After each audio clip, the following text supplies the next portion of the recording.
Hello and welcome to the Stellar Devils Friday Focus. Myself, Graham Munsey, joined by Dave Harley as we look back on an absolutely thrilling night of speedway here at Armadale with a final score of 50 to the Stellar Devils and 40 to the Leicester Lion Cubs.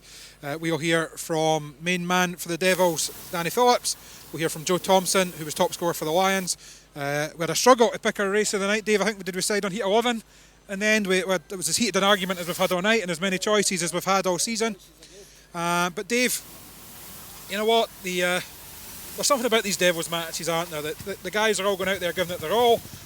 We see some cracking speedway, and I would go as far as to say that's maybe as much as I've enjoyed a match here at Armadale all season. Absolutely fantastic speedway from both teams, both doing it their all, and in the end, a big win for the home men and some development.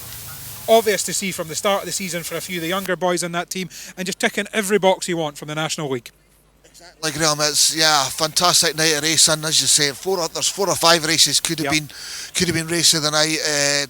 Some great performances, even on the Leicester side. Watching young Ben Trigger in Heat 8 go around the outside there as someone else decides to have a practice. It's probably Willie again, but no, from the Devils' perspective, Willie Lawson coming back, starting off with 3 brilliant races, 3 wins. Archie Freeman looking really good. Gregor Miller again picking up another good points, and Lewis well chuffed with himself as well. So all in all, a good night all round for the Devils. Yeah, you mentioned that there. From top to bottom, we had Willie come back at number 1. You say won his first 3, finished on 10.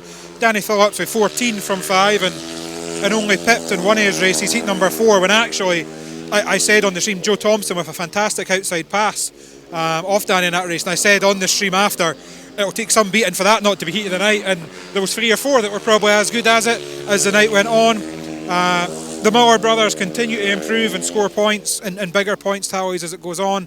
Tom Woolley has had better nights, and I think the conditions maybe caught him out, certainly in his last race, looked to catch him out, but still solid 6 points for Tom, and just the kind of nights I guess everyone was looking for from the Devils at the start, as I mentioned, and that push to get up into that 3rd, 4th, 5th position rather than bottom, well and truly on now, Dave. Yeah, definitely.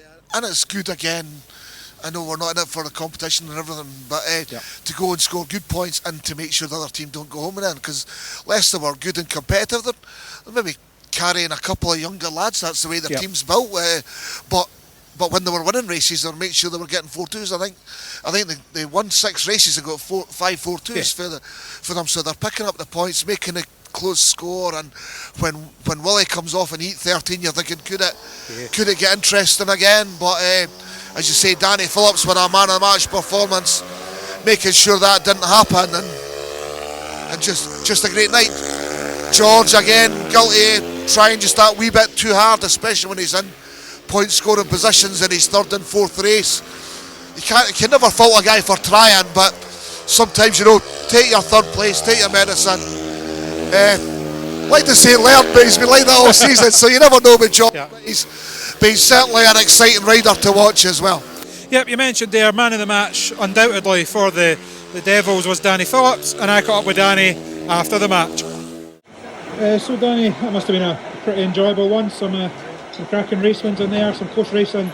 It seemed like every race you had a Thompson boy right up your back wheel. I know, they never they didn't give us an easy race at all. It seemed like every single race I had a Thompson twin in it, at least either 1 or 2 of them. I had good close racing. I think that rain helped a little bit at the start. So I remember from last week when it poured down, so I made a slight little change before I went out on my first ride. Felt comfortable, just left that door open on the outside for Joe Thompson to get past us. I think if he hadn't got past that, I think I'd have been on for the max, but there's still 2 more home meetings left, so still plenty of time. And I guess what you mentioned there, just that one rider with Max, but winning heats 13 and 15 must just fill you with confidence. Those are the heats the heat leaders want to win, those are the big heats, and dominant for the gate in both. For some reason, I always seem to have like a wall at 13 and 15. I'll have 3 good rides, and when it comes to 13 I'll fluff it, and then when it comes to 15 I'm completely at the back. So I'm glad last week and this week everything's all changed. So obviously going to, I think it's next week, our next home meeting, and then obviously we've got Ken, so hopefully that can roll on until then as well. You mentioned obviously it was a big win for the Devils. There's still a couple of matches left, and I don't think they could catch maybe the top 1 or 2 teams, but the chase is still on for a sort of upper level position in the table, and that's what everyone wants. Oh yeah, we might not be able to get first or second, but as long as we're at the toes of all the other ones and keep them worried, we don't really want them to go into their meetings going, well, we don't really need to win this because we're already third or fourth. If we keep just having the feet, hopefully they might get a bit worried, because I know people at the start of the season kind of written us off a little bit. Obviously it was difficult when we lost Nathan, but we've got a good team around us. We still won last week without Nathan. Thanks to Willie for obviously stepping in for tonight and making things a lot easier. I don't know, the boys are trying their hardest. That's all I can ask for, really. And how much does that affect you? Does a good end to the season roll into the next? Do you kind of, I know it's a long winter, but do you kind of, if you come off a season on a high, does it just mean that confidence a little step up going into the start of the next season, or is it back to square one? I wouldn't know. I've never had a good end of the season. It's always been fairly good at the beginning, and then it's kind of dropped off at the end. Where obviously this year it's kind of like reversed a little bit. So I'm hoping, like you said, to have a really good finish towards the end of the season. Other clubs might notice that, he's actually scoring points, because at the end of the day, for next year, I want that championship spot. So if I start putting good points, I should have really done in the beginning, but because we had such a big gap, I've kind of like thought about things a lot more, my attitude changed and everything mentally, and it seems to have helped massively. Obviously it's not ideal having a big gap, there's no riding, but I make the most of our really close gaps now, and hopefully that'll roll on to next season, and other clubs will notice that I can score points like I used to. Danny there, happy with his performance, and I guess maybe the only downside for Danny Phillips and the form he showed the last couple of weeks is there's only a couple of matches left. Yeah, he'll be wishing the season started here, because he's looking good, looking impressive, and you never know. But the Monarchs are still going to need to use guests for the rest of the season. He must be putting himself into the thoughts of the management team. But yeah, it's all about the Devils tonight, and a good solid win, a good platform to now go ahead to look at. They've still got that final home match against Mildenhall and to go to Kent. So you never know. A good result down at Kent. They put themselves up higher on the table. If there have been playoffs, they've been a shout, but it's not always about that. It's just a fantastic season for them. Yes, of course, a solid win, 10 points for the Devils. If we move over to the other side of the pits now in Leicester, we knew exactly where the main challenge would come from in that Leicester team. We knew it would be the Thompson twins, and they certainly didn't disappoint, both hitting double figures. And Joe Thompson in particular seems to have taken a real liking to Armadale. He's got 6 points when the Lions were up in championship duty earlier in the season, including a Heat 2 win. So he certainly likes the place. And then after that, it's a young team. I think Tom Spencer is the only one that's in his 20s, even he's 21. I think I calculated the 6 riders' combined age is 105. Makes me feel a bit old, but it's certainly what the National League's all about. And the guys got better as it went on. We've seen Ben Trigger, as you mentioned, he found the outside line as the night went on. Tom Spencer, as I said, started off slow but then finished with 5, I think, from his last 2. So that's kind of where the improvement came from, and that's what it's all about. The Leicester model is probably what the Monarchs and the Edinburgh Club are looking for now. You've got the youngsters coming through, they then get to take the next step. We see 2 of that Lion Cubs team are in the Lions team in the Championship and both doing very well there. So that's what it's all about, and hopefully in years to come we'll see 2 Devils riders that are riding for the Monarchs at the same time as well. Definitely, and as you say, there's 1 or 2 more that are still very, very young. As you say, Ben Triggers, he just turned 16, and when we went there in June, it's just amazing to see that way he's going, and Joe Thompson in particular. There was 2 races, remember, that could have been racing tonight, 2 fantastic passes earlier on, and it was looking like it was going to be tough with the 2 Thompson boys looking well, but we didn't. Then Danny did step up and took a few of their scalps and done well, and looking down the rest, they've all scored as well for the Lion Cubs, so they'll be And I say the main man, or the top scorer certainly for Leicester, was Joe Thompson, and I caught up with him after the match also. So Joe, pretty enjoyable night out there, I guess. It looked to be a dirt line for everyone on the outside to have a blast it. Yeah, it was really enjoyable, but it got a bit tricky to the end with the weather, but we all had fun, and it was a good meeting. And obviously, your second visit here, you're up with the Championship team earlier in the season and got 6, so must be a track you like quite well. Yeah, I really enjoy riding here. The conditions were a bit tricky, and it was a bit wet on the inside, but I think everyone got on with it well, and good to get the meeting through. And of course, I guess going maybe negative from the Lion Cubs point of view, just missing out on that point in Heat 15. Yeah, that was definitely a shame. we were all going into the corner at the same time, and I just didn't have enough room to get round, so I had to lay it down, unfortunately. And still a big end to the season to come for both. Obviously, quite a few Cubs meetings to go, and obviously the championship team gunning for those playoffs can still get second if you win at Ashfield on Sunday, but if not, it'll be a quarter final, who knows where, but a lot of big meetings still to come. Yeah, for sure, everything's going really well with the championship team, and it's been really good to be a part of that this season, and the Cubs team. It's really good. Well done tonight, Joe. Thank you. Joe there looking ahead to a big end to the season for both the Lions and the Lion Cubs. Of course, Leicester guaranteed to be in the playoffs. You never know. The Thompson boys could be here again next week for the playoffs, depending on the way things go. I think Leicester probably should finish higher, but you never know. Yep, you never know. And nothing confirmed on who's here next week yet, Dave. The programme still says Milden Hall in the National League, so do keep an eye on the Monarchs and Armadale social media to find out what's happening there. Dave, I think we've covered the Devils, we've covered the Lion Cubs, so there's now only one thing left to finish on, and that is the heat of the night. It could have been heat 4, could have been heat 8, could have been heat 10, could have been heat 15. In the end, it was heat 11, and a fantastic race between Danny Phillips and Dan Thompson. Enjoy. So into heat 11 with an 8-point lead for the Devils.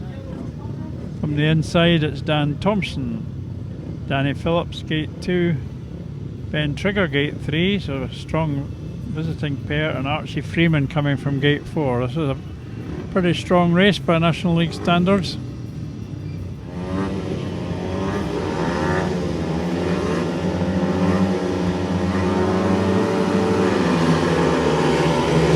fact, it's Danny Phillips who's made the gate. Danny Phillips leads from Dan Thompson. Archie Freeman's in third. Danny riding the duck. Dan cuts back to the inside, and Danny Phillips might have a winning method there, stick to the dirt line. Certainly not going to be easy for Dan Thompson. Trying though, here he comes up the inside. No, Danny Phillips holds on, super race. This time Dan Thompson cuts to the inside, and again Danny Phillips holds on. Oh, very close to the back wheel there. Only half a lap to go. Dan once again trying that same method. And I think it was Danny Phillips there. From our poor vantage point, I think Danny Phillips held on in a hell for leather chase. Great entertainment. Third place was Archie Freeman, that's all I know for sure. Yes, not for the first time tonight, Mike. I'll await the referee to give us a result before reading anything out. And what another fantastic race there. Danny Phillips and Dan Thompson both on hell for leather. Dan Thompson going for a slightly different line than his brother Joe, kind of going up high and then trying to cut back and get the run. And we'll see if it worked for him in a second here. There we go. So Danny Phillips is your winner in red, Dan Thompson in white in second, Archie Freeman in blue in third, and Ben Trigger at the back. 4-2 to the Devils, means a 10-point advantage, 38-28. And Mike? Still discussing what race we should have had there as you were watching that. Dave's aggrieved. So you know what? I'll speak nicely. We'll give you a bonus. We'll give you 2 races of the week this week. Our editor's going to hate us on this one, Dave. I'll blame you. So that was heat 11. This is heat 10. See on screen Mickey Simpson, the rider replacement one on this one. Yeah, and it's Gregor Miller in gate 1. Gate 2 is Mickey Simpson, the rider replacement. Gate 3 is Tom Spencer. William Lawson in gate 3. Of course it is William Lawson. If I'd look, I'd see that. And Tom Spencer comes from the outside.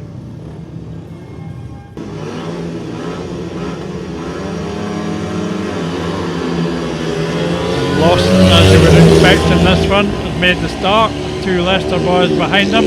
And here coming slipping through on the inside is Gregor Miller again. And where's he going to finish up? He's in third. Brilliantly going around Tom Spencer there. What a move by Gregor Miller. That was beautifully done.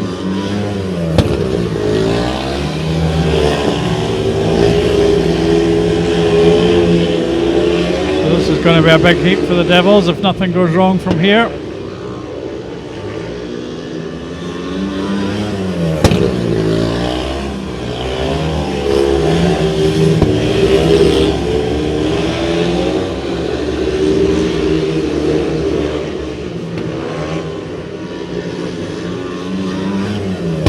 Gets the victory, really blasting across the line there, and Gregor Miller, a terrific ride from the back to complete the 5-1. Very good.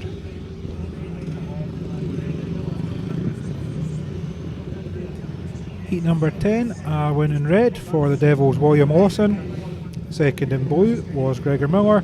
Third in white, Tom Spencer, and Mickey Simpson in yellow at the back. A 5-1 to the Devils means 2/3 of the meeting gone, and it's an 8-point advantage. 34 to the Devils, 26 to the Lion Cubs. Who says we can't improvise, Dave, there? Perfect. You know what, I want a vote. You've watched this. In your comments, give us a vote. My heat of the night was heat 11. Dave's heat of the night was heat 10. Dave, I will remind you I'm a moderator on the Monarch social media, so any votes for heat 10 might suddenly disappear. I'm sure the Miller team will be right in there voting for young Gregor with a fantastic pass in heat 11. But yeah. But you know, it showed the calibre. We had 2 races, and I said there could have been 2 or 3 more on any other given night. Some fantastic racing, and hopefully more to come the rest of the season from both the Monarchs and the Devils. The next match at Armadale will be next Friday. Your programme tonight says it's Malden Hall. That's to be confirmed. We'll be back during the week with the preview show where we'll be able to tell you, hopefully. We'll know by then. But the playoffs are going to be, and hopefully when the fixtures, we can start to look forward to a cracking few weeks of Speedway. Yep, definitely. So until we're back during the week, whether it's a Stellar Devils preview show or a What the Fork Monarchs preview show, you'll find out. But until then, thanks for watching and goodbye.